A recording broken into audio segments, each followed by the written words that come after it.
So today the topic is conscious awareness and unhealthy guilt. And conscious awareness is a pathway to figuring out what is healthy and what is unhealthy guilt. So starting with, we have to take accountability, each one individually. I'm going to speak in the I. I have to take accountability for my projections and inability to communicate properly in critical moments. This is the only way to facilitate much healthier communication and to stop giving away projections that I could get a lot of benefit from. Being so stuck in a task mindset that I maybe forget to slow down, catch up, that it's the how that makes more of a difference. And the way that I show up is up to me, not all the rest, like all the details about what it looks like, the effects, and so on. Wanting to hide away from pressures from people's needs and expectations, but then putting my needs and expectations on others in the form of pressure. Another thing conscious awareness can bring us to the recognition, and even though I wrote this a couple years ago, I think it's still a part of, these are patterns. To be in our true self, we have to keep on staying conscious and aware, consciously aware of any potential patterns, including old patterns where we choose someone or something by not choosing something else, to choose something or someone over another instead of directly connecting with the value of that thing or person directly, so that my choices don't always have to look like that cause not that, or that person cause not that one. Like saying I have to be with that person because I don't want to be with that person, or I have to work there because I don't want to work there, or I have to eat that because I don't want to eat that. Rather, I want to eat that. I want to work there. I want to be with that person. It's a very big difference. Filling up with someone else's excitement because I just want to get excited, but the attainment doesn't satisfy because it was their excitement for their contentment to come via that interest, versus me acting directly from desire that I could get excited about and my own conquering, like their conquering, attaining, acquisition. Like when I accomplish or I use work to receive, produce, achieve or acquire that, for the yearning, that itch that I have for some state or resolution or experience or, some appearance or manifestation. Like if somebody really wants to have blue walls and they get really excited and I'm excited, we're painting the walls. And at the end I walk home and I feel like I put a lot of work and excitement, but I didn't maybe get the thing that I wanted. They wanted blue walls. So what is it that I get excited about? Like that I could achieve, that I could accomplish, that, So maybe in another video I'll go through some of those things, but I would say just what comes to the top of my mind is finishing Kitzur Shulchan Aruch, finishing Zohar, like completing a entire cycle of study or books. When there's like a whole series and I finish it. When I get to try a really delicious food, when my whole apartment's clean, like these are things that takes work, but I feel that I scratch the itch or I hit the spot. Next is a little heavy, but devaluing my life so much that I think about, that me having kids is worth less than someone else for no reason other than the faulty belief that my life is worth less.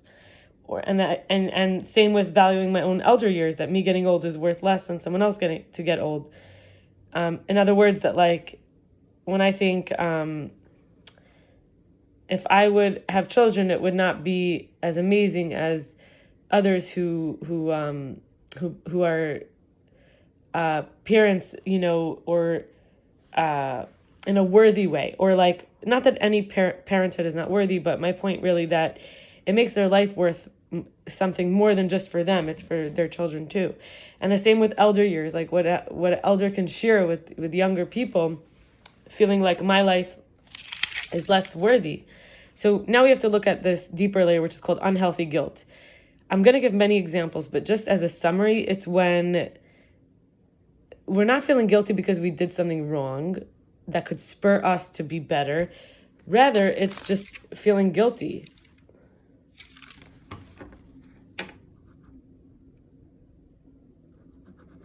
And so this is not how to, it's like guilty until proven innocent.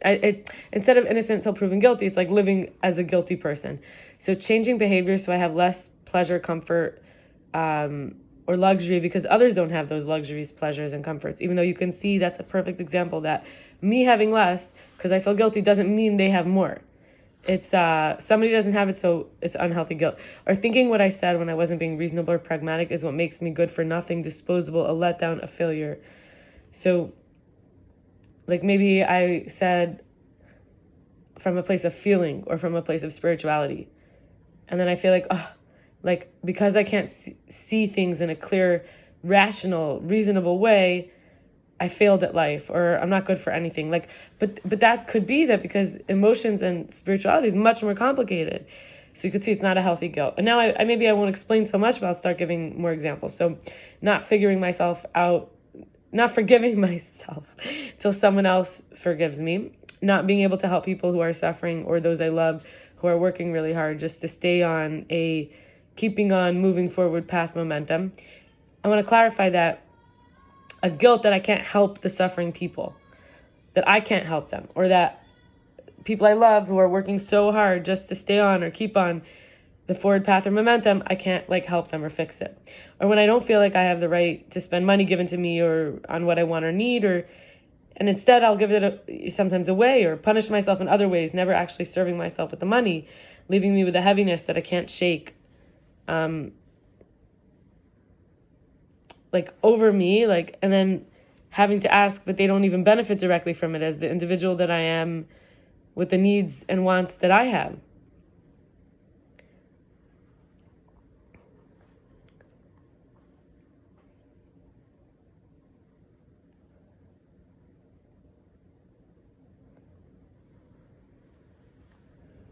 Where are we up to?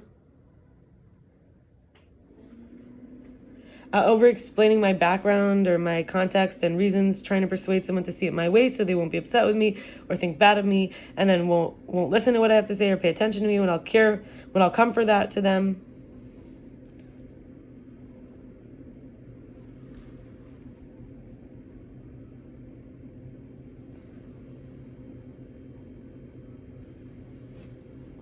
I want to just clarify when I said the having to ask, saying that if I am someone who needs or wants that, and I ask, and then I get it, and then I feel so guilty I can't even use it, I'm not even being who I am. In other words, okay, continuing, I don't have the right to be late or ask for more time, because since I had previously agreed, my time feels like it belongs to the other person and to the commitment. And that finally needs are, and it's not finally, you could do this practice, and it could take as long as you need. That needs are the only thing that matters, and wants don't, such that I end up in such want that I'll lie to myself sometimes and say these are needs only to prevent myself from even the privilege of catering to a want, which is also sometimes a need, just to feel like it's not so black and white. What am I meaning with this? Sometimes we could say, I just want a break. And you don't need a break, but you want a break. And how long does that want? Eventually, the want could become a need. So lying that a want is a need is because we don't allow ourselves to have wants. We're not even allowing ourselves to have that want, even if the want doesn't get met. We say, I want a break. And then we might start to say, I need a break, because we're not allowing ourselves to have a want. If we cater to some of our wants, if we don't feel guilty for wanting, we won't have as many needs sometimes, because some of the wants don't have to turn into needs, in other words. And then it doesn't have to be so black and white anyway. Sometimes you could give a want, in the bigger, like you have to want to be with yourself, kind of. And I want to say that in life, each one teach one. So, a lot of these things get triggered in relationship. These patterns, conscious awareness, unhealthy guilt, and so on. But consistency is key. So one foot in front of the other is often so important. Like if you have a 6-year-old is able to be good at, praying to God, davening to Hashem. Davening means praying, Hashem is God. And trusting someone is listening, and trusting that someone cares and someone hears, and trusting that, someone knows and someone sees, instead of the distraction or the temptation. There's a focus and a drive and a momentum that is not being stopped. Because I'm able to just start doing that. I can't even comprehend where some people are. So what does this mean? That means each one teach one. That means that the 6-year-old has so much to teach to somebody who forgot about that. And you could see that trust. I'm going to use this as a big example, but it could be anything. Learning trust anywhere. How to be real about the need and desire to be in relationship. Like, we all learn from each other. We're in relating. Relating means we are relating to each other. There's two. There's not just one. So each one teach one means that we're always learning. Each one is learning even just about their self. All right, I'm going to stop here. I wish you an amazing Shabbos with peace and love and rest and light and joy and sweetness and a new, I don't want to say a new beginning, a new flow, everything that was put in, no more guilt, instead feeling innocent, and all that was put in, now the harvest starts to come. We're in the springtime now, so things should start to, bloom, and we should be able to enjoy all that work that we did, starting already. Okay, bye, have a great weekend, till the next video.